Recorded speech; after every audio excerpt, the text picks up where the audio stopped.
Wala pang ilaw eh. Pag naispatan pa ng ilaw, ito kaganda na. Oo. Oh.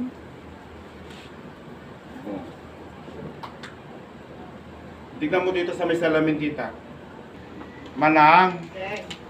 Siguro ikatin yung tati ko natin yan. Ate na, ikatin yung tati. Oo. Ito lang alis mo. Atatul na. Surot ko. May balat ka pa. Tatanggalin na po natin ito niyan. Ito muna lang. Ay.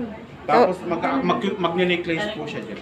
Necklace. Mahaba yung Wait, direct. ang ganda mo. Bakit na naman nilagay yun? Meron kasi expenses ang doon. Ay, ang ganda. Pero hindi kayo mahulog yan. Kaya nga ako gumawa ng... Alam na ni Cherry yun. Pa? Alam na ni Cherry. Opo. Sabihin nyo na lang sa makeup. Ate Grace, yung damit daw ng kambal na lalaki. Pa nagbalintungat ang Siyempre, agwa. mamikapan to pa ata. Ako na mag-makeup para maganda. Bakit?